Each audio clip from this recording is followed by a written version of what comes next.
تو عبداللہ بن مبارک فرماتے ہیں فرض حج کر لیا، نفل کرنے جا رہا تھا، 300 دینار پاس تھے، میں پہنچ گیا کوفے تک، وہاں سے جا کر کے کچھ سامان خریدنا تھا، احرام خریدنا تھا، ضرورت کی چیزیں، دوست بھی ساتھ تھے، کہتے ہیں یار میرے جلدی تھک گئے، خریداری کر کے وہ چلے گئے، میں شام تک رکا، بڑا تھک گیا تو سوچا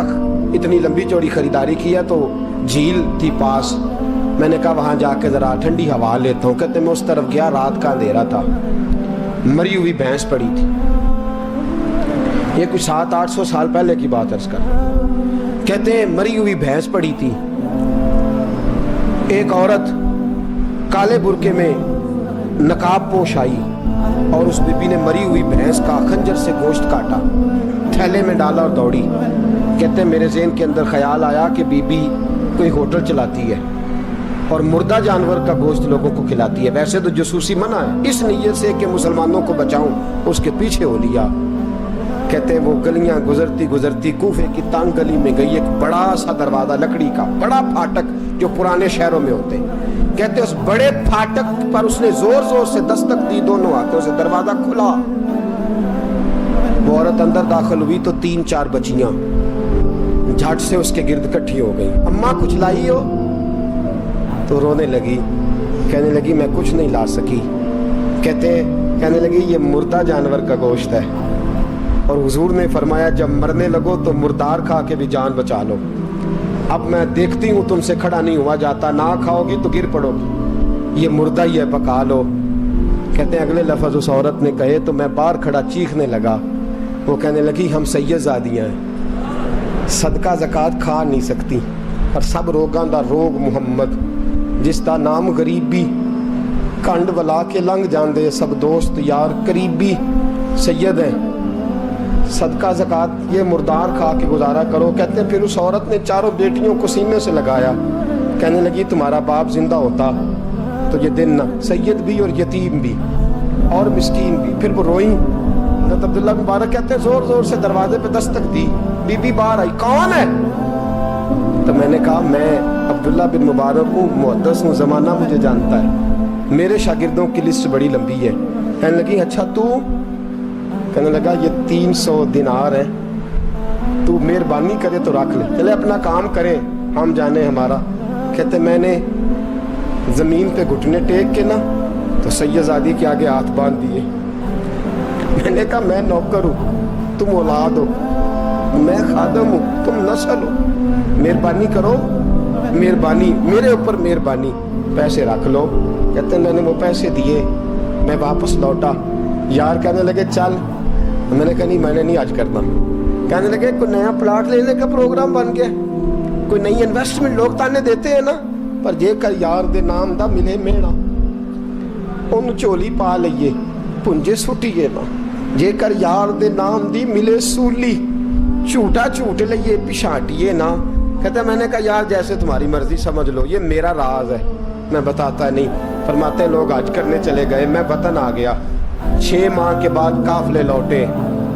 جاگ کے سننا ذرا بات، میرے نبی نے فرمایا تو میرے امتی کی پریشانی دور کر، اللہ کامل حج کا ثواب دے گا،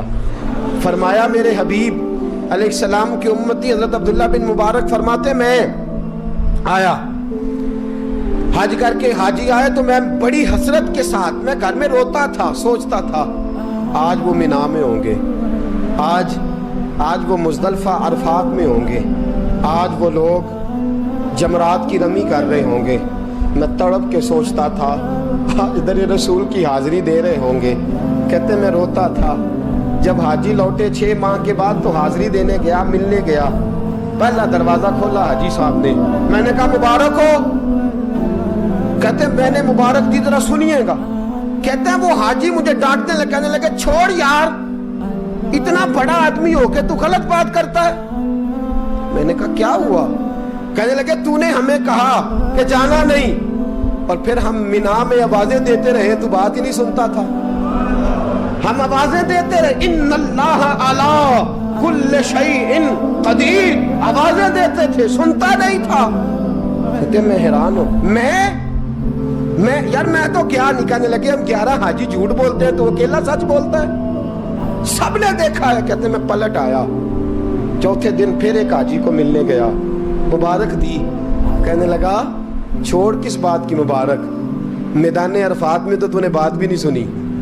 और यहाँ मुबारकें कहते हैं अरफात में, और मैं तो। कहने लगे चुप कर, गलत बात भी करता है इतना बड़ा मुहद्दिस होके। कहते हैं जब आखिरी काफिले आए, आखिरी दिन तो 8-10 काफिले इकट्ठे आए, शाम तक 7 काफिलों से मिला।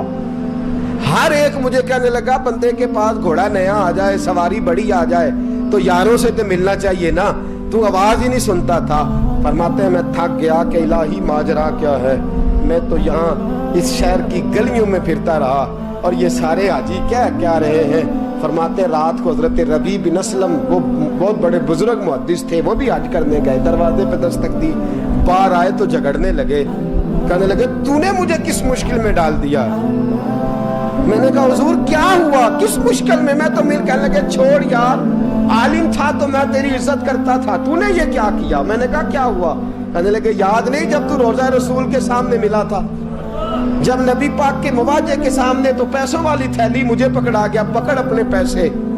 मैं तो संभालते संभालते थक गया हूँ। कहते हैं यूं सीने से पैसे लगाए, घर आया, इशा पड़ी तो सो गया। मैंने कहा या अल्लाह उकदा खोल दे। रात गहरी हुई, मेरे घर की दीवारें चमकने लगी, नूर फैलने लगा, खुशबू ही खुशबू पूरे शहर को मुअत्तर करने लगी। कहते हैं मैंने आंख झपकी तो सामने अल्लाह के रसूल तशरीफ फरमा, सामने महबूब तशरीफ फरमा है। ख्वाब मेरी विच आया माही, मैं ओदे गल विच पा लईयां बावां ते डर दी मारी अख भी न खोलां किते फिर विछड़ ना जावां। फरमाते मैं महबूब पाक की जियारत की तो नबी पाक अलैहिस्सलाम का दीदार करके फूट फूट के रोया। अब मेरा दिल था हुजूर बोले, कोई बात करे, महबूब बोले, लब खोले। फरमाया क्या। हुजूर ने फरमाया मैं तुझे कितने और गवाह भेजूं कि तेरा हज हो गया है। मैं कितने गवाह भेजूं कि हज तेरा बेपरवाही वेख सज्जन दी, जिथे किसे दी पेश ना जावे उन्हें ताजा वाले दर दर रोले, मंगते हैं तख्त बिठावे, आजम किसे नु कारा मिल दई, किसे नु कारा, किसे नु कारा मिल दई, कोई काबे हो खाली आवे। फरमाया कितने गवाह भेजूं कि हज हो गया। मेरे हबीब ने फरमाया उठ के थैली खोल के गेल ले, तूने 300 दिनार दिए थे, मैंने 600 करके वापस किए। फरमाया किन। हजरत अब्दुल्ला बिन मुबारक ने 60 हज फरमाए। उसके बाद कितने हज किए,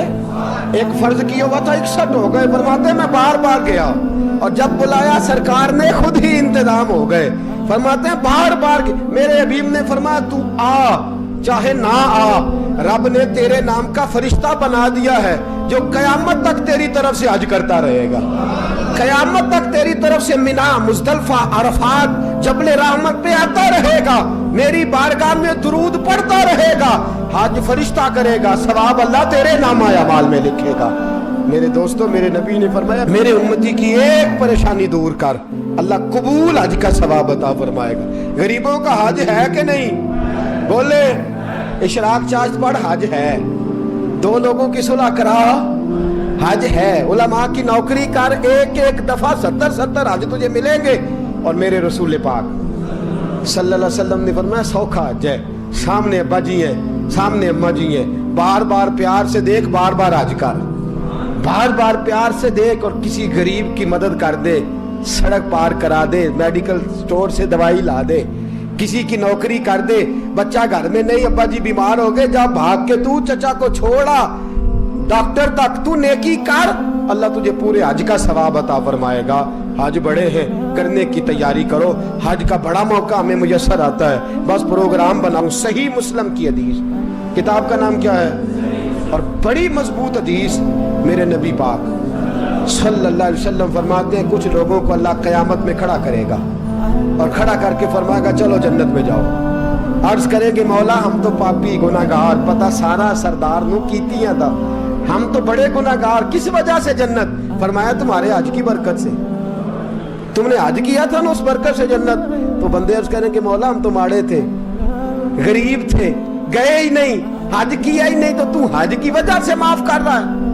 तो रब करीम फरमाएगा जब हाजी जाते थे दिल तड़पता था ना, जब हाजी जाते थे आंखें बरसती थी, जब हाजियों के काफले निकलते थे